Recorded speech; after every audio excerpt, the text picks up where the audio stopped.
Hello, mamas. I'm Sarah here, and today I have Jan Stine with us for an interview. Jan, thanks for Hi, coming. thank you for having me. Yeah, we're going to have a lot of fun. She has a lot of wisdom to share with us.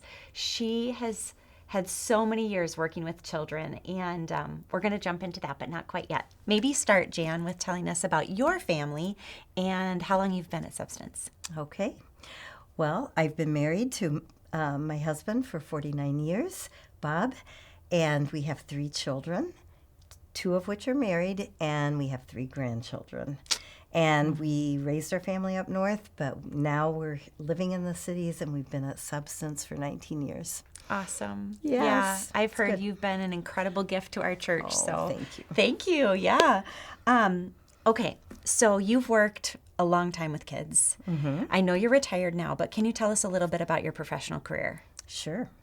I have been an occupational therapist for 46 years, and I work primarily with pediatrics. So I worked mostly with some pretty tough kids, emotional and um, social and sensory regulation issues. Wow. Wow, that's amazing. I'm sure some of you are like, tell me all the things. I don't know. I remember when my kids were young, and I'm just like, I just need to know, how do I handle these different types of things that are going on? Learning and development. I know Yes. there's like a stage for every season for kids. Can you tell us a little bit about like how do kids learn? How do they develop? What does that look like? Well, actually, a lot of the learning begins in utero. Wow. Yeah, for the sensory and the motor pieces. Okay. They develop primitive reflexes, and so that helps them leave the birth canal, and those are integrated within the first year. Sensory integration is important, and that's what I want to focus on today because I think the emotional piece of children is so big. But emotions are a sensory system, and they interact with everything from your vision, your hearing, your smelling, your taste, your touch, even movement receptors and muscles, and joints and tendons, and even the connective tissue around your organs. So it's just incredible, really, how God made each of us to be that special. But these things are foundational for motor development and also for educational development. Wow. Wow. I think a lot of moms in our moms group have littles. I know many of us have olders too, like myself is one of them, but I would say the majority have littles. And tantrums are a real thing. Okay, that is real, and those are really hard times. How do we navigate when our kids are having a complete meltdown and we just don't know what to do? Well, first of all, I would talk about tantrums in general and say that the frequency and duration is a huge factor in whether tantrums are a big issue or not. Okay. Tantrums are going to happen at different times. But once a tantrum is happening, it's harder to de escalate the situation. And so I would recommend that you would actually incorporate throughout the day different regular calming techniques that kids can know that you can use with them, so that when you do get to that tantrum, you've already been using these things, and that will help them out.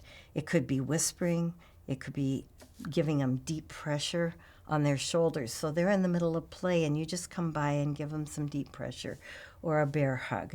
It could be calming music that's 60 beats to the minute or less.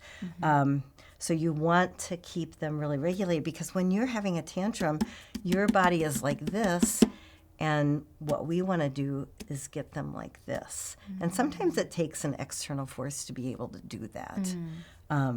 So anyway, we want to make sure that we give our kids the just right challenge, but that doesn't happen all the time. Sometimes you have to stop at Target and make an extra trip, or I'm going to make one more stop.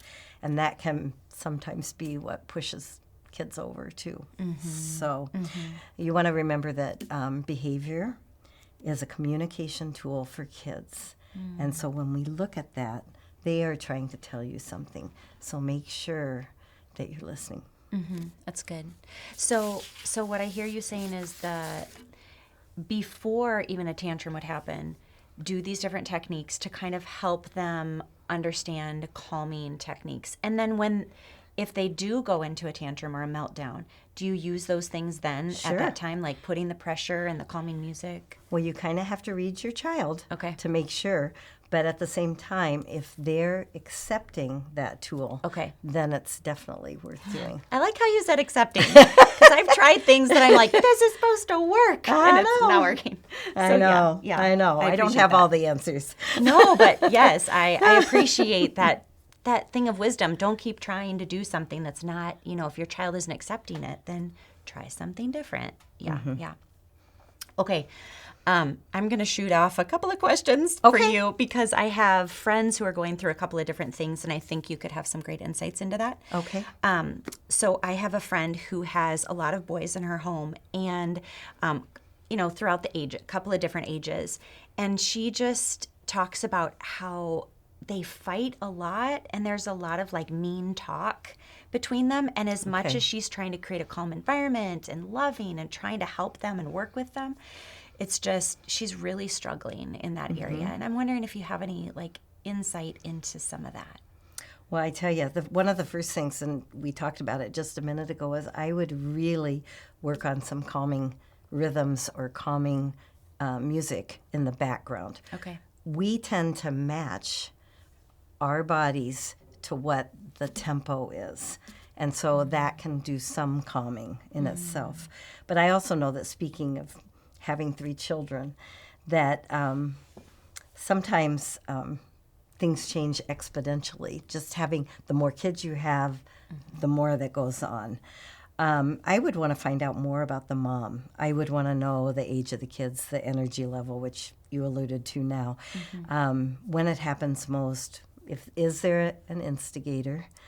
Is there somebody who is most picked on, who is talking? I would want to gather some information, but I would also want to say, as I asked my kids when they were growing up, if someone is really coming at somebody verbally like that, I would take them aside a little bit and say, what's really going on? What has happened today? What is going on that might be causing you to react or act this way? And see what happens. And then we also had a phrase in our family. I'm a firm believer that less is more. So we had a phrase in our family that just said, family first. And when Bob or I would say that to our kids, we would see a change in their response. So that's part of it. Other ideas, maybe have 2 work together, 1 over here, mix up who's in the 2 group, who's in the 1 group, just to see if you can get some different combinations going on that. And then also, I have one more thing. I would structure some time together and actually have a whiteboard, and each boy has a turn being in charge of the next activity, so that each one of them can have some control over what's going on.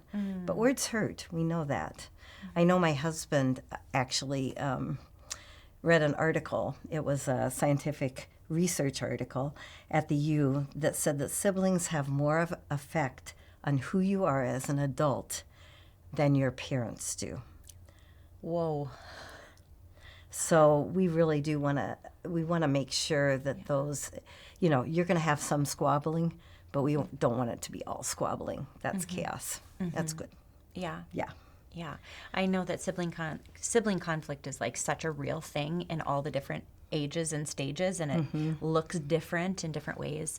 And I know that moms struggle with that. We want our kids to get along, and thank God we have His grace and His help in the process. Yes, because we absolutely. can't control our kids and how they interact with each other, but we can model, use some of these ideas you have, and pray. Well, yeah, a lot of prayer. And take a look at your environment. What's going on there? You can change the environment to make it better. Turn down the lighting. Anything that would create a calming situation for you, bring it down a little bit. Okay, that's good. Thank you for that. Yeah. Okay, switching to another topic. Okay. Let's talk about screens just for a little bit. Okay. We know that kids need to be moving. We know they need exercise. We know they need to be outside. And we want them to do like all the things. And yet they love their little screens and they want to get connected on a screen. Like they just want to be there. How do we do this dance? Can you just help us? Because It I is a think dance. a lot of us feel like we don't know what we're doing. Okay, well, my thoughts are screens are not bad. Okay. I'm going to say that. We'll just let that sink in for just a Okay. minute. The amount of time on the screen and then what the screen is showing could be. Okay. Okay. Remember that screens are two-dimensional. So they're right here, whereas our world that we live in is three-dimensional. So you want to have a balance for sure. I would say the only thing that I would strongly recommend with your kids with screens is have a set time and then also have a preferred activity that they go to next after the screen time, because that transition from screen time to whatever is next is oftentimes hard. And it's hard. It usually ends up with some verbal interaction that so maybe they do their screen time and then they have a snack rather than going from screen time to homework. Right. They're never getting off the screen if that's the case. Yeah. I mean, it sounds simple, Yeah. but you can gradually change that up. Yeah. But always start out with preferred activities. That's good. That's good. Specifically in the screen category, but I think in every area in our parenting, I'm just going to say it, we struggle with carrying a lot of responsibility for our kids' behaviors. And to be honest, in the past, I've struggled with shame about my kids' behavior and taking on too much. Can you speak to any moms who are, struggling with like shame of how their kid behaves, or like it's because they are a good or bad mom, how their kid's behaving, that type of a thing? Can you talk about that for a minute? I can. One thing we want to remember is that emotional regulation really starts getting solidified at about 8 or 9 years of age. And so think of that on a bell-shaped curve. And so most kids get more regulation at 8 or 9. At 8 or 9 years of age. And so that means that some develop it at 4, and we know those parents, and then some don't develop it until they're 18 years old or above. So you really, God created each child in such a unique way, and how they handle emotions and how they develop things. I think one of the best things we can do is accept our kids where they are, realize that with some kids we're going to be tethered a little longer, and also to give the support to one another as parents, because it's not a time to be criticizing another parent or gossiping about another parent. I mean, that's biblical that we don't want to do that, and we want to encourage one another all the more as we see the day approaching. Yeah. It's just... Yeah. And I think we don't want to be critical too much on ourselves either. Oh, right? we can be the hardest on ourselves. We absolutely can. And the realization is that we need to show grace to ourselves and love ourselves. Yes.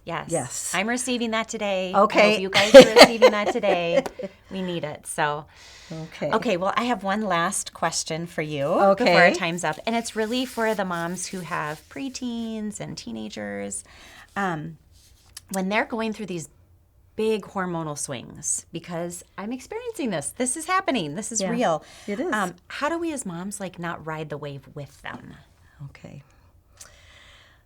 I think it's really important to stay as calm as you can. I think this is a time in your life when God is working on your self-control more than anything. And, sometimes it's going to work and sometimes it isn't. But your kids probably don't want anything fixed by you, okay? They want a safe place that they can let go, okay? And so I say allow them to do what they need to do and make sure that you stay as calm and as steady as you can, and affirm to them that you absolutely love them, you see them, You care for them, you're hearing what they're saying, and you want to keep them safe. And be glad that your home is a safe place that they can vent. Okay? I just remember with my own child, it was crazy because one of our children came up to us at one point. This is very emotional, but one came up to us and said he wasn't sure he wanted to be a part of our family anyway. And kids can say hard things when they're feeling icky, you know? Yeah. And I just turned to him and I said, but I want you to know that you are always, or that we will always be here for you. Yeah. Wow. And so, you're going to hear some hard things, and you Yeah. got to show grace and you got to let it go. Yeah. Yeah. And let them go through what they need to go through. Yeah. Thank you for that. Yeah. I appreciate it. Okay. Well, you guys, I know that this was enriching for you, and I hope that it will spur on some amazing conversations in your discussion groups and your discussion time. God bless you guys. God bless your days of parenting, and we'll talk to you again soon. All right.